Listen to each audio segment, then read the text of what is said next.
بیٹا تمہارا یہ قرض شاید ہی کبھی زندگی میں اتار سکوں، انہوں نے کہا، اور گہری سانس کہہ لیتے ہوئے وہ روپے لے لیے۔ دیکھیے آپ نے پھر وہی بات چھیڑ دی، خورشید بولا، میں کتنی بار عرض کر چکا ہوں یہ رقم میں اپنی جیب سے نہیں دیتا، بلکہ ایک ادارہ ہے جو میں سب جانتی ہوں بیٹے۔ سیمی کی امی نے بات کاٹی، کون سا ایسا ادارہ ہے جو آج 3 برس سے 500 روپے ماہانہ دے رہا ہے، اور آج تک کبھی میں نے اس کا نام بھی نہیں سنا، اور نہ کوئی اس کا آدمی آ کر مجھے رسید کی رقم دے گیا ہے یا مجھ سے کچھ رسید کی رقم لے گیا ہے۔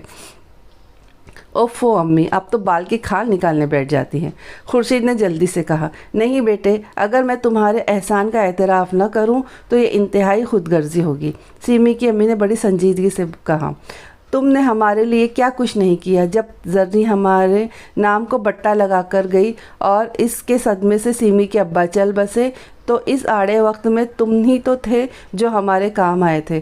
تمام عزیز و اقارب نے منہ موڑ لیا تھا، ملنا تک گوارا نہیں کرتے تھے، مگر تم نے غیر ہوتے ہوئے بھی ہمارا ساتھ دیا، اور اب تک ہمارا بوجھ اٹھاتے پھر رہے ہو۔ آخر یہ ایسی باتیں تو نہیں ہے کہ جن کو بھول جائے۔ میرے تو روئے روئے سے تمہارے لیے دعا نکلتی ہے۔ آپ مجھے کیوں شرمندہ کر رہی ہے؟ خورشید نے جواب دیا، میں غیر ہی صحیح مگر آپ کا پڑوسی تو تھا، اور پڑوسی کا حق اپنے سے کم نہیں ہوتا۔ مجھے تو ہمیشہ یہی شکایت رہتی ہے کہ جو کچھ میں آپ کے لیے کرنا چاہتا ہوں آپ نے کرنے نہیں دیا۔ اب تک اس چھوٹے سے مکان میں پڑی ہوئی ہے، جبکہ میں اپنی کوٹھی میں بالکل اکیلا رہتا ہوں۔ اکیلے تو تم اپنی مرضی سے رہتے ہو بیٹا، سیمی کی امی نے کہا۔ میں تو کہتے کہتے تھک گئی کہ اپنا گھر بسا لو، شادی کر لو، مگر تم نے کبھی میری بات پر توجہ ہی نہیں دی۔ کیا توجہ دیتا؟ یہ کام بزرگوں کے کرنے کا ہوتا ہے، اور بدقسمتی سے میرا اس دنیا میں کوئی بزرگ ہی نہیں ہے۔ اب میں یہ تو نہیں کر سکتا کہ ہر گھر کے دروازے پہ دستک دوں کہ بھائی میں کنوارا ہوں، میری شادی کروا دو۔ ارے پگلے، یہ تم نے مجھ سے کہا ہوتا، سیمی کی امی ہنسنے لگی۔ ایمان کی بات یہ ہے امی کہ ارادہ تو کئی بار کیا کہنے کا، مگر ہمت نہیں پڑی۔ خورشید کچھ سنجیدہ ہو گیا۔ دنیا ذرا سی دیر میں خلوص نیت پر شبہ کرنے لگتی ہے۔ میں اگر کچھ کہتا تو لوگ طعنہ دینے لگتے کہ میں اسی لالچ میں آپ کی مدد کر رہا تھا۔ بات ہرچند واضح نہیں تھی، پھر بھی سیمی کی امی نے کچھ چونک کر خورشید کی طرف دیکھا۔ اس میں لالچ کی کیا بات ہے بیٹا؟ وہ بولی، تم کہو تو میں اب بھی تمہارے لیے کوئی اچھی لڑکی تلاش کر دے سکتی ہوں۔ شادی بیاہ کا معاملہ بڑا نازک ہوتا ہے، وقتی جان پہچان میں اکثر آدمی دھوکہ کھا جاتا ہے، تو میں تو کسی ایسی جگہ شادی کرنا چاہتا ہوں جنہیں میں نے برسوں تک پرکھا ہو اور جو مجھے اچھی طرح جانتے ہوں۔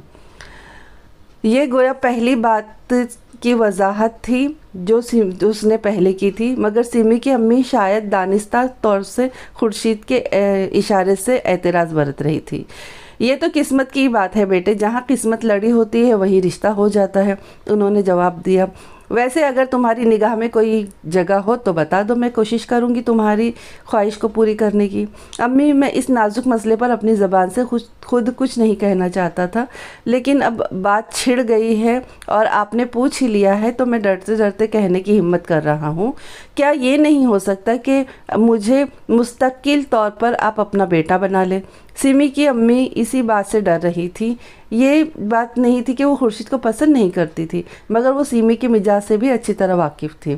وہ بارہا دیکھ چکی تھی کہ سیمی خورشید سے اچھی طرح بات نہیں کرتی۔ پھر خورشید اور سیمی کی عمروں میں بھی بڑا فرق معلوم ہوتا تھا۔ سیمی 18ویں سال میں تھی اور خورشید کے بارے میں ان کا اندازہ تھا کہ 35 سے کم کا تو نہیں ہوگا۔ سیمی کے بجائے اگر اس کا رشتہ زری سے ہوتا تو وہ بڑی خوشی سے حامی بھر لیتی، مگر زری اب کہاں تھی؟ وہ ننگے خاندان تو 3 برس پہلے محلے کے ایک لڑکے شکیل کے ساتھ ایسی بھاگی تھی کہ آج تک کوئی پتہ نہ تھا۔ آپ کس سوچ میں پڑ گئی امی؟ خورشید نے کہا۔ اگر میری بات ناگوار لگی ہو تو میں معافی چاہتا ہوں۔ ناگوار لگنے کی کیا بات ہے خورشید؟ سیمی کی امی نے جواب دیا۔ جہاں بیری ہوتی ہے ڈھیلے آتے ہی ہیں، مگر تم نے ایسی الجھن میں ڈال دیا ہے کہ سمجھ میں نہیں آتا کہ کیا جواب دوں۔ اس میں الجھن کی تو کوئی بات نہیں امی، دو ہی جواب ہو سکتے ہیں، یا تو آپ رشتہ منظور کریں گی یا آپ انکار کر دیں گی، اور یقین کریں اگر آپ نے انکار کر دیا تب بھی بات میرے انکار و اقرار کی نہیں ہے بیٹے،